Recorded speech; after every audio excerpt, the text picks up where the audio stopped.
नमस्कार। आप देख रहे हैं संतोष पाठक ऑफिशियल। मैं हूं आपके साथ शिव कुमार। हमारे साथ हैं संतोष पाठक जी। स्वागत और अभिनंदन। बहुत-बहुत धन्यवाद शिव जी और Santosh Kumar Pathak official YouTube platform के तमाम दर्शकों को नमस्कार और आप तमाम लोगों से आग्रह है कि अगले कुछ मिनट तक संतोष पाठक ऑफिशियल यूट्यूब प्लेटफ़ॉर्म के इस मंच पर हमारे साथ बने रहिए। क्या भारतीय जनता पार्टी के नेता इस ब्रह्मांड के कई तरह के सर्वे तथाकथित सर्वों के आधार पर कहा जाए कि इस ब्रह्मांड के सबसे लोकप्रिय नेता नरेंद्र मोदी की छवि गिराने को लेकर एक बड़ी साजिश हो रही है और ये साजिश कर कौन रहा है? कांग्रेस पार्टी कर रही है क्या? राहुल गांधी कर रहे हैं क्या? इंडिया गठबंधन कर रही है क्या? या घर के अंदर से ही कोई बड़ा चेहरा नरेंद्र मोदी की छवि को तार-तार करने में लगा हुआ है ताकि जिस दिन उनको विदा करने की नौबत आए तो बहुत ज्यादा हंगामा ना बचे। और शिव जी, इससे पहले कि ट्रोल आर्मी हमारे ऊपर कूद पड़े, मैं थोड़ा-सा एग्जांपल दे देता हूं। बलराज मधोक, भारतीय जनसंघ के नेता, उस समय कांग्रेस के खिलाफ सबसे बड़ी जीत भारतीय जनता पार्टी को लोकसभा चुनाव में जितवाने वाले बलराज मधोक भारतीय जनसंघ ने पार्टी से निकाल के बाहर कर दिया। अटल बिहारी वाजपेयी और आडवाणी की जोड़ी ने राष्ट्रीय स्वयंसेवक संघ के मुंह से एक आवाज तक नहीं निकली। राम मंदिर आंदोलन चलाकर, पूरे देश में रथ यात्रा निकालकर, बार बार हिंदुओं की भावना को भड़काकर राष्ट्रीय स्वयंसेवक संघ को पहली बार सत्ता का स्वाद चखाने वाले लाल कृष्ण आडवाणी का जब बुरा समय आया, नरेंद्र मोदी ने, अमित शाह ने उठाकर लाल कृष्ण आडवाणी और मुरली मनोहर जोशी को किनारे कर दिया। संघ की तरफ से एक आवाज तक निकलकर सामने नहीं आई। क्या देश के प्रधानमंत्री नरेंद्र मोदी दूसरे बलराज मधोक बनने जा रहे हैं? दूसरे लालकृष्ण आडवाणी बनने जा रहे हैं? और आज एक बड़ी बैठक शुरू हुई है शिव जी। भारतीय जनता पार्टी के गढ़ में मोहन भागवत की एक बड़ी बैठक शुरू हो गई है और क्या कहानी निकलकर सामने आ रही है, क्या बड़ी खबर है, एक एक करके तथ्यों को इस स्टोरी में हम दर्शकों के सामने रखेंगे। एक बड़ी साजिश, या इसको यूं भी कह सकते हैं कि प्रधानमंत्री मोदी की छवि गिराने को लेकर जो अभियान चल रहा है, वो संयोग है शिव जी, या प्रयोग है शिव जी, या एक बड़ी साजिश है। उसका खुलासा आज की इस स्टोरी में हम करेंगे और हमेशा की तरह शुरुआत शिव जी करेंगे। दर्शकों से अपील, अगले कुछ मिनट तक हमारे साथ बने रहिएगा। जी शिव जी। मैं तो कल भी कह चुका हूं, बड़े शब्द फिर दोहराऊं कि 2027 तक मोदी पहुंचेंगे कि नहीं। ये संयोग, प्रयोग, दुर्योग ये खूब होंगे, क्योंकि वो भी तो किसी के साथ कर रहे हैं। वो भी तो रोज एसआईआर ले आते हैं, अपने ही राज्य सब में कराने को राजी नहीं है। कई लोग इस पर टूट रहे हैं कि असम में होगी, होगी कि नहीं होगी किसी को पता नहीं। मोदी की छवि मोदी खुद भी तो खराब कर रहे हैं। यह कहा किसने था कि गया में अपनी मां के दोबारा पिंडदान करने जाओ? हिंदूवादी नेता है, पूजा पद्धति से क्यों भाग जाते हैं? मैं उन अंध भक्तों से पूछना चाहता हूं जो दिनों रात स्यापा करते हैं हिंदुत्व का, सनातन का। ये कौन सा सनातन है कि एक देश का प्रतिष्ठित पद पर बैठा व्यक्ति जिसका नाम नरेंद्र मोदी है, देश के प्राइम मिनिस्टर हैं, और प्राइम मिनिस्टर होने के बाद ये कहते हैं कि मैं गया जाऊंगा, अपनी मां का पिंडदान करूंगा। अगर उन्होंने नहीं कहा तो क्यों खबर आई, और खबर आई तो गए क्यों नहीं? और उस खबर से अभी लोग निजात भी नहीं पाए थे, क्योंकि अभी अश्विन के महीना यानी क्वार के महीने में, यानी सितंबर के महीने में पिंडदान होता है, और तब तक आ गई छठ। किसने कहा कि नरेंद्र मोदी जाएंगे छठ पर अर्घ देने? किसने कहा? और फिर एक ऐसी कथा रची गई, एक फर्जी यमुना बनाई गई। ये जो फर्जी आभा मंडल बनता है, अब भी कोई सबूत चाहिए भारतीय नागरिकों को कि देश ही फर्जी आभा मंडल पर चल रहा है। फर्जी आभा मंडल कई बार ध्वस्त हुआ, विदेश में ध्वस्त हुआ, अमेरिका ने नकार दिया। अमेरिका ने हमारे लोगों को हथकड़ी बेड़ी पहनकर भेज दिया। पता लग गया हमारी कोई औकात नहीं है, हमारा कोई सिस्टम नहीं है, हमारी कोई कहने वाला नहीं है, हमारे पीछे किसी का हाथ नहीं है। और उसके बाद फिर छठ पर आभा मंडल बनाया गया। मुख्यमंत्री उनसे 3 गज आगे निकली, उन्होंने फर्जी यमुना बना दी। पोल खुल गई बीबीसी की एक स्टोरी ने, प्रधानमंत्री को घर बिठा दिया। तब तक कई लोग जो धर्म के ज्ञाता थे, पक्के सनातनी, उन्होंने सवाल कर दिया कि ये व्रत तो अपनी संतान के लिए रखा जाता है, पत्नी या मां के साथ रखा जाता है। किसके लिए रखोगे? अरे नीतीश कुमार को उनका बेटा था, इसलिए वो अर्घ देने पहुंचे। योगी आदित्यनाथ मंदिर के महंत हैं, वो महंत के नाते उनके कहां से संतान हो। लेकिन इस सब के बावजूद ये मजाक बनवाता कौन है? और अंधभक्त आएंगे, टूट पड़ेंगे। मैं सुबह देख रहा था संतोष जी, एआई के जरिए प्रधानमंत्री की तस्वीरें बना दी कि सुबह उगते सूरज को अर्घ देने पहुंचे हैं। और इस देश के लोग कितने होशियार हैं, उस पोस्ट नहीं पर शिव जी, लगभग अंधभक्ति नहीं, 70,000 अंधभक्ति लाइक। नहीं। मैं थोड़ा सा इसमें जोड़ूंगा। दिक्कत क्या है कि इस देश के बहुतायत लोगों को ब्लैक एंड व्हाइट में देखने की आदत हो गई है। मेन स्ट्रीम मीडिया जो मोदी मोदी मोदी करती हुई नजर आती है। यूट्यूब पर कुछ ऐसे क्रांतिकारी पत्रकार आ गए हैं जो राहुल राहुल राहुल करते हुए नजर आते हैं।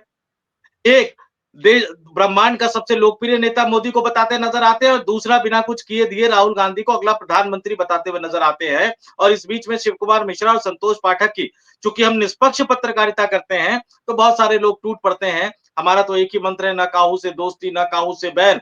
आज सुबह मैंने गिरिराज सिंह पर एक बयान आया भारतीय जनता पार्टी के बड़े नेता का, उस पर मैंने स्टोरी कर दी, तो उस पर कमेंट आया, बड़ा दिलचस्प कमेंट है। मैं जानबूझकर इस तरह के कमेंट को छांट लेता हूं कि भाई कांग्रेस को अगर याद रहते अभी तक, अब कांग्रेस से पैसे मिलने बंद हो गए भैया, किसी ने पैसा ऑफर नहीं किया है, अभी तक पैसा मिला नहीं है। संसाधन होता तो बिहार में ग्राउंड जीरो पर जाकर रिपोर्टिंग कर रहे होते। संसाधन हमारे पास नहीं है, लेकिन इसके बावजूद भी हम आप तक सच लाने की कोशिश कर रहे हैं। और एक एक करके बताऊंगा शिव जी।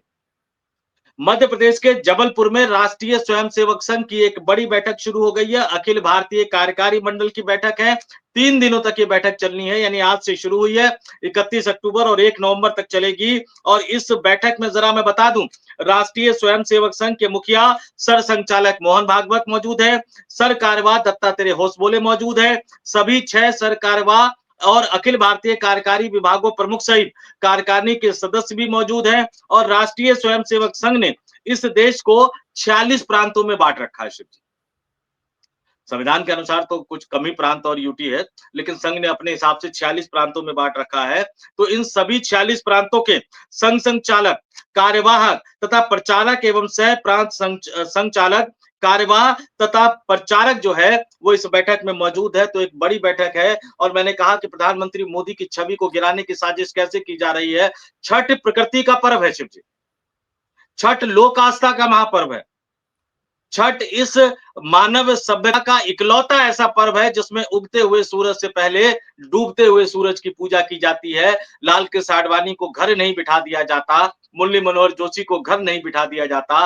कल डूबते सूरज की पूजा हुई, आज उगते सूरज की पूजा हुई। और इसमें सब समान होते हैं, सब समान होते हैं। गंगा मैया भेद नहीं करती, यमुना मैया भेद नहीं करती। इस देश की जो तमाम पवित्र नदियां हैं, नर्मदा नदी हो, गोदावरी नदी हो, ताप्ती नदी हो, कावेरी नदी हो, सरस्वती मैया हो, कोई नदी भेद नहीं करती। और ऐसे में ये कहानी आती है कि प्रधानमंत्री मोदी छठ मनाने जाएंगे और उनके छठ मनाने के लिए अलग से कृत्रिम घाट तैयार किया जाता है। गोदी मीडिया कुछ भी कहती हुई नजर आती है, लेकिन 2 संस्थानों को मैं प्रमुखता से आगे रखना चाहूंगा।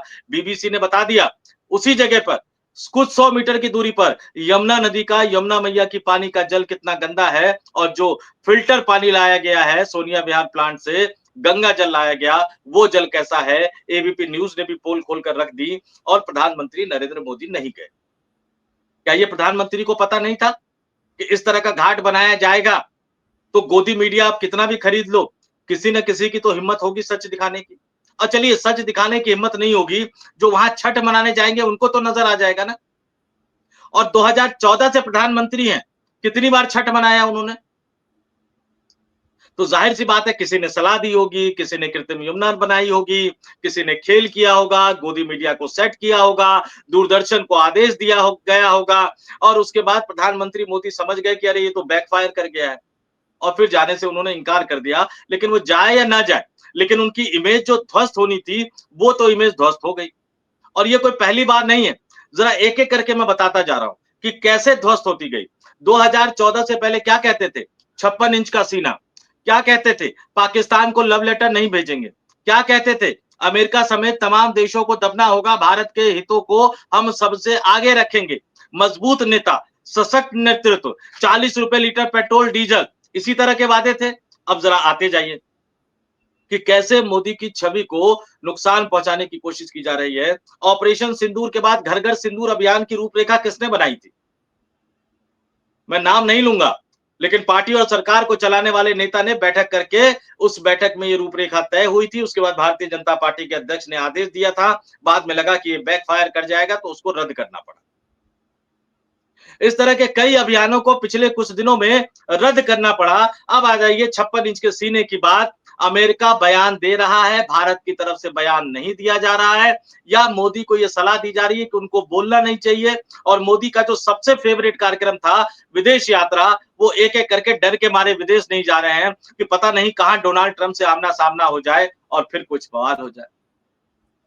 अच्छा, वहां तक तो ठीक था। अब आप देखते रहिए कि बिहार के विधानसभा चुनाव से भी खबर निकलकर सामने आ रही है कि योगी के एंट्री पर तो रोक है, लेकिन नरेंद्र मोदी की जनसभाओं की बहुत ज्यादा मांग नहीं आ रही है। शिव जी, ये बड़ी खबर बता रहा हूं कि बिहार में चूंकि उस तरह की छवि एक तरह से बन गई है कि जितने वादे उन्होंने किए, याद है आपको कितना चाहिए? 50,000 करोड़, 60,000 करोड़, 70,000 करोड़, फिर 1.25 लाख करोड़ का वादा करके आए। पता नहीं इस हजारों करोड़ रुपए कहां जाते हैं। तो बिहार में नरेंद्र मोदी की जो विनिंग कैपेबिलिटी है वो एक तरह से ध्वस्त हो गई है। तो बहुत ज्यादा डिमांड उनकी आ नहीं रही है। योगी को रोके बैठे हैं, लेकिन योगी की डिमांड सबसे ज्यादा आ रही है। तो ये नरेंद्र मोदी की छवि एक तरह से खत्म होती हुई नजर आ रही है। और मैंने एक चीज कही थी, इसी दिल्ली के विज्ञान भवन में मोहन भागवत ने जब कहा था कि 75 वर्ष की उम्र में रिटायरमेंट वाली कोई बात मैंने कही नहीं, ना अपने लिए कही, ना किसी के लिए कही। मैंने उस दिन एक बात कही थी कि संघ की जो चक्की है ना, बहुत महीन पिसती है। आप गौर कीजिएगा, प्रधानमंत्री नरेंद्र मोदी के बारे में आप 2014, 15, 17, 18, 19, 20 में सोशल मीडिया पर लिखिए, पूरी की पूरी ट्रोल आर्मी टूट पड़ती थी। आज प्रधानमंत्री का भाषण लाइव सोशल मीडिया पे कितने लोग देख रहे हैं? शिव जी, बहुत कम। प्रधानमंत्री की आलोचना कीजिए, ट्रोल आर्मी कहां कूद रही है। कौन है जिसने बीजेपी को आदेश दिया है कि बहुत ज्यादा प्रधानमंत्री को डिफेंड नहीं करना है? कौन है जो जानबूझकर प्रधानमंत्री की छवि को नुकसान पहुंचा रहा है और कह रहा है कि अरे नहीं नहीं भाई, ये कोई 56 इंच के सीने वाले नहीं है, ये उसी तरह के प्रधानमंत्री हैं। बस मनमोहन सिंह की आलोचना किया करते थे, मनमोहन सिंह मौन रहते थे, इसलिए उनकी आलोचना कर देते थे। ये बोलते बहुत हैं, लेकिन काम की कोई बात बोलते नहीं। अमेरिका का राष्ट्रपति लगातार झिड़क रहा है, इनकी चुप्पी टूटने का नाम नहीं ले रही है। और अब तेल पे आ जाइए। पहले तो अंबानी की कंपनी ने कहा था ना, रिलायंस पेट्रोलियम ने, कि रूस से तेल नहीं खरीदेंगे। अब जो खबर आ रही है शिव जी कि सरकारी कंपनी इंडियन ऑयल की तरफ से भी बयान आ गया है और इंडियन ऑयल कॉर्पोरेशन ने कहा है कि वह अंतरराष्ट्रीय प्रतिबंधों को लागू करेगी। और जैसे ही अंतरराष्ट्रीय प्रतिबंध को लागू किया जाएगा, यानी इंडियन ऑयल कॉर्पोरेशन ने बता दिया कि भैया हम रूस से तेल नहीं खरीदेंगे, और प्राइवेट कंपनी ने पहले ही मना कर दिया। खबर आ रही है कि अमेरिका से तेल खरीदा जाएगा, और जैसे ही अमेरिका से तेल खरीदा जाएगा, चूंकि वो $5 से $6 महंगा है शिव जी, उसका भी गणित मैं आपको बता देता हूं। ये दर्शकों के लिए जब मैं कह रहा था तो कई सारे कमेंट आने लग गए थे कि नहीं आप गलत बता रहे हैं, लेकिन जरा मैं तथ्यों के साथ बता देता हूं कि आखिर ये पूरा जो मसला है वो किस तरह से बन रहा है कि अमेरिका पर रूस पर एक पाबंदी लगाई गई थी कि वो $60 प्रति बैरल या उससे कम के रेट पर तेल बेचेगा। भारत उस समय 5% तेल रूस से खरीदता था। उसके बाद भारत ने उस तेल को बढ़ा दिया, 35% तक पहुंच गया, सस्ता तेल खरीदा। हालांकि उसका फायदा भारत के लोगों को नहीं मिला, पेट्रोल डीजल सस्ता नहीं हुआ। लेकिन उसके बाद जब अमेरिका ने टैरिफ लगा दिया, तो अब जब रूस से तेल खरीदना हम बंद कर रहे हैं अंतरराष्ट्रीय मार्केट में, ये तकरीबन तकरीबन अब जो हम तेल खरीदेंगे शिव जी, ये दर्शकों को बता देता हूं कि $5 प्रति बैरल महंगा होगा। यानी $5 प्रति बैरल महंगा तेल खरीदने के बाद इस देश में पेट्रोल डीजल की कीमत बढ़ेगी। तो 56 इंच के सीने वाली प्रधानमंत्री की छवि खत्म हो गई, महंगाई बढ़ेगी। बहुत हुई महंगाई की मार, अब की बार मोदी सरकार खत्म। राष्ट्रीय सुरक्षा, पाकिस्तान को लव लेटर नहीं भेजना चाहिए। अमेरिका से एक फोन आया, डर के मारे आपने युद्ध विराम कर दिया, और आपके अंदर इतनी हिम्मत भी नहीं थी कि युद्ध विराम की घोषणा खुद करते। वो भी अमेरिका के राष्ट्रपति डोनाल्ड ट्रंप ने किया, और राष्ट्रीय स्वयंसेवक संघ लगातार बैठकें कर रहा है। और उस बैठकों में जिस तरह के दिशा निर्देश आ रहे हैं, उससे लग रहा है कि ये सिर्फ संयोग नहीं है, ये सिर्फ प्रयोग नहीं है, ये एक बहुत बड़ा अभियान है मोदी की छवि को लगातार नुकसान पहुंचाते रहने का। और मोदी की छवि को लगातार नुकसान पहुंचाकर भारतीय जनता पार्टी की राजनीति को कंट्रोल करने का ध्यान रखिए। अब संघ बीजेपी प्रेसिडेंट की बात नहीं करता है, बीजेपी में बदलाव की बात नहीं कर रहा है, क्योंकि उनको समझ में आ गया है कि अब आपको नंबर 1 को हटाना होगा, तभी जाकर भारतीय जनता पार्टी के संगठन पर आप अपना होल्ड बना पाएंगे। तो एक बड़ा षड्यंत्र, एक बड़ी साजिश अभी कुछ दिन पहले खबर प्लांट की गई थी शिव जी, कि चीन में जब गए थे तो प्रधानमंत्री के खिलाफ अमेरिका की कंपनी सीआईए की एक बड़ी साजिश थी, माफ कीजिएगा, अमेरिका की जासूसी कंपनी सीआईए की बड़ी साजिश थी, पुतिन ने मना लिया। अरे भैया, अगर वो अमेरिका की साजिश थी तो आपके मंत्री अमेरिका में क्यों व्यापार का डील करने के लिए बैठे हुए हैं? कोई ऐसा देश जो हमारे प्रधानमंत्री को मारने की साजिश रच रहा है, क्या हमें उसके साथ व्यापारिक समझौते करने चाहिए? तो एक तरफ से छवि बनाने की कोशिश हो रही है, दूसरी तरफ से छवि बिगाड़ने की कोशिश हो रही है, और प्रधानमंत्री मोदी एक के बाद एक सेल्फ गोल करते हुए नजर आते हैं। और मैं तो दर्शकों से ये भी कहूंगा कि अब वो जब चुनावी रैली करते हुए नजर आए ना, तो उनके चेहरों पर गौर कीजिएगा, उनके दोनों हाथों पर गौर कीजिएगा, और फिर सोचिएगा कि आखिर चल क्या रहा है भारतीय जनता पार्टी के अंदर। जी शिव जी। अब कुछ भी चलाओ, सब जगह हाय तौबा मची है। योगी मोदी को, मोदी योगी को, वो उनकी टीम को, टीम उनको को। आपने देखा कि अभी गाजियाबाद में आए तो ब्रजेश पाठक को टैग नहीं किया। कल छठ पूजा पर भी उनको सम्मिलित थे, पूजा में बेचारे अर्घ देते रहे, लेकिन छठी मैया ने भी आशीर्वाद नहीं दिया कि मुख्यमंत्री उन्हें फिर टैग कर देते, उनकी तस्वीर है, उन्हें फिर टैग नहीं किया। ये जंग आ चुकी है बाहर निकल के, अब खेमे में बढ़ चुकी है भाजपा। और तब तक एक बड़ा नैरेटिव उठा दिया है कल्याण सिंह ने, क्षमा चाहेंगे योगी आदित्यनाथ ने, कि कल्याण सिंह के नाम से जिले का ऐलान करने का मन बना लिया है। दोनों जिलों के बुलंदशहर और अलीगढ़ के जिलाधिकारियों को नोटिस कर दिया गया है कि आप एक कल्याण सिंह के नाम से जनपद तैयार कीजिए, जिसमें अतरौली तहसील रहेगी, गंगीरी रहेगी और डिबाई बुलंदशहर की रहेगी। 3 तहसीलें हो जाएंगी और 3 तहसीलों से निर्माण हो जाएगा अतरौली जिले का, जिसका नाम होगा कल्याण सिंह नगर। पिछड़ों पर एक नया चाल खेलने का मोदी नाकाम दिख रहे थे, तो कल्याण सिंह के नाम पर एक नई चाल चल दी। योगी बनाम मोदी लड़ाई भयंकर छिड़ चुकी है, क्योंकि योगी हटेंगे कि ना हटेंगे ये नहीं कोई कह सकता है, लेकिन मोदी हटेंगे ये सब कह सकते हैं, क्योंकि मोदी का उम्र का तकाजा, समय चक्र सब कुछ है। योगी हटेंगे कि नहीं हटेंगे कभी कंफर्म नहीं हो पा रहा है। जब जब हटने का नंबर आता है, योगी एक नई ताकत से उभर के आते हैं। कुंभ में हटने का प्रोग्राम आया, योगी वाराणसी को लेके आ गए, मथुरा को लेके आ गए। फिर एक बार सामने बात आई, उससे पहले योगी संभल को लेके आ गए। उसके बाद बात आई तो अभी योगी बरेली को लेके आ गए।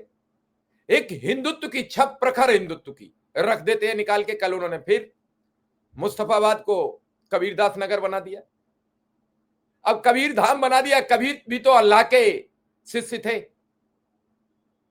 क्या कह रहे हो? कहते नहीं है कि आखिर ये तो बताओ आपका कहने का मकसद क्या है? झोली में कुछ नहीं है, 2 ही शब्द, हिंदू और मुसलमान, 2 और शब्द, शमशान और कब्रिस्तान, 2 और शब्द, बुर्का और मुस्लिम महिलाएं।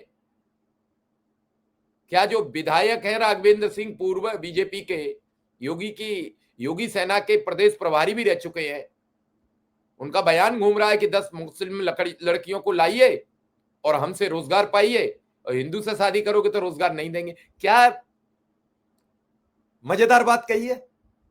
वो कह रहे हैं कि 80% से हमारा कोई लेना देना नहीं है, वोट 80% करेगा, लेकिन लेना देना नहीं। अल्पसंख्यक मोर्चा के राष्ट्रीय अध्यक्ष सिद्दीकी साहब कह रहे हैं, गिरिराज सिंह घर जाओ, सठिया गए हो, उम्र ज्यादा हो गई है। अब ये उठा पटक कहती क्या है, साफ साफ नजर आ रही है। एक टाइम था कि मोदी और शाह के सामने लोग बोलते नहीं थे। संतोष जी, अब समझिए, आप भी बहुत समय से रिपोर्टिंग करते हैं, अब तो हमको लग रहा है कि बूथ मेंबर भी बोलने को तैयार है। बूथ अध्यक्ष होता है, बूथ मेंबर होता है। एक जानकारी दर्शकों को दे दूं शिव जी, भारतीय जनता पार्टी के राष्ट्रीय अल्पसंख्यक मोर्चा के अध्यक्ष जमाल सिद्दीकी, जिन्होंने ये कहा कि गिरिराज सिंह बूढ़े हो गए हैं, सठिया गए हैं और उन्हें रिटायरमेंट ले लेना चाहिए, ये कहां से आते हैं बता दूं मैं आपको? ये नागपुर से आते हैं। और जिस समय लोकसभा चुनाव के समय सुमित्रा महाजन का पिछली बार 2019 के लोकसभा चुनाव में उस समय जो लोकसभा की स्पीकर थी सुमित्रा महाजन, जो कि इंदौर से सांसद थी, उनका जब टिकट काटा गया था तो नितिन गडकरी के खिलाफ एक इस तरह का माहौल बना दिया गया था नागपुर में। नितिन गडकरी को फंसाने के लिए उनको कहा गया कि भाई साहब नागपुर में दिक्कत है, आप जाके इंदौर लड़ लीजिए। और उस समय इन्हीं सिद्दीकी साहब को नागपुर से लड़ाने की तैयारी थी। लेकिन बड़ा दिलचस्प मैं बता दूं, क्योंकि मैं नागपुर गया था, तो आरएसएस के एक बड़े नेता ने कहा, शब्द से बता रहा हूं, कि जो अपना घर छोड़कर जाते हैं उनके लिए कई तरह की दिक्कतें खड़ी हो जाती हैं। नितिन गडकरी ने मना कर दिया कि मैं हारूं या जीतूं, मैं लड़ूंगा नागपुर से ही। और वो 2019 भी जीते, 2024 भी जीते। जमाल सिद्दीकी अल्पसंख्यक मोर्चा के राष्ट्रीय अध्यक्ष, यानी आप मान के चल लीजिए कि भाजपा आला कमान के वो कितने करीबी होंगे कि उनको नागपुर से लड़वाना चाहते थे। और उसी के समय एक और टिप्पणी की थी, वो भी मैं बताना चाहूंगा आपको। शुरुआत कब तब से हो गई थी, संघ के अंदर बेचैनी थी, संघ के अंदर गुस्सा था, लेकिन संघ जो है वो रिएक्ट नहीं करता, प्रतिक्रिया बहुत ज्यादा नहीं देता। तो उन्होंने कहा कि इस देश का इतिहास देख लीजिए भैया। हमने कहा बताइए। कह रहे पहले प्रधानमंत्री कौन थे? जवाहरलाल नेहरू। क्या उत्तर प्रदेश छोड़ के गए? जब तक चुनाव लड़े यूपी से लड़े। इंदिरा गांधी यूपी से लड़ी, एक बार दक्षिण भारत में गई जब वो मुश्किल में फंसी थी। उसके बाद एक एक करके राजीव गांधी यूपी से लड़े। भाई देवगौड़ा बने तो कहां से थे? अपने गृह राज्य को छोड़ के नहीं गए, राज्यसभा में आए। इसी तरह से उन्होंने कई प्रधानमंत्रियों का एग्जाम्पल दिया। और फिर उन्होंने कहा कि जिस व्यक्ति को इस देश में प्रधानमंत्री बनने के लिए अपने गृह राज्य को यानी गुजरात को छोड़कर उत्तर प्रदेश में आना पड़े और वहां जाकर ये डायलॉग मारना पड़े कि मुझे गंगा मैया ने बुलाया है, और आप अपने आप को भरपूर कोशिश करते रहे यूपी का बेटा साबित करने की, वाराणसी का बेटा साबित करने की, लेकिन जैसे ही आप अपने घर को छोड़कर जाते हैं, अपनी जड़ों को छोड़कर जाते हैं, तो थोड़े कमजोर हो जाते हैं। अमित शाह नहीं गए गुजरात छोड़ के, अमित शाह गुजरात से सांसद है। तो इससे आप समझ लीजिए कि उनके आभा मंडल को लेकर संघ के अंदर किस तरह की सोच पनपती जा रही है। और बार बार जब मैंने उसी समय कहा था, एक बार फिर से हमारी खबर पर, कि आप देखिए उनका चेहरा कैसे निस्तेज होता जा रहा है। नरेंद्र मोदी साहब की बॉडी लैंग्वेज को देखिए, उनके दिलो दिमाग में कितना घमासान मचा हुआ है, क्योंकि वो जानते हैं कि जो उनके सामने बैठे हैं वो डर के मारे कुछ बोल तो नहीं रहे हैं, लेकिन पीठ पीछे कुछ तो चल रहा है। और वो जो कुछ चल रहा है उसको चला कौन रहा है? वो चलाने वाला व्यक्ति ही उनकी टेंशन है। कम कहे को ज्यादा समझिए। हमारे दर्शक, हम दोनों के दर्शक बहुत समझदार हैं, वो समझ गए होंगे कि संयोग, प्रयोग या साजिश, तीनों में से सच क्या है और इन तीनों खेलों के पीछे आखिर असली खिलाड़ी कौन है। और उस खिलाड़ी का खेल अगर कामयाब हो जाएगा तो मोदी साहब भी मार्गदर्शक मंडल में, हालांकि मार्गदर्शक मंडल में अभी भी शामिल है, लेकिन तब परमानेंटली मार्गदर्शक मंडल में बैठे हुए नजर आएंगे, जिसमें लालकृष्ण आडवाणी है, जिसमें मुरली मनोहर जोशी है, जिसमें नरेंद्र मोदी शामिल है आज की तारीख में, और जिसमें राजनाथ सिंह शामिल है आज की तारीख में। शिव जी, चलिए अब देखते हैं कौन उनकी छवि को धूमिल कर रहा है। और इसी के साथ फिलहाल आपसे विदा लूंगा। धन्यवाद, नमस्कार। बहुत बहुत धन्यवाद और तमाम दर्शकों को नमस्कार।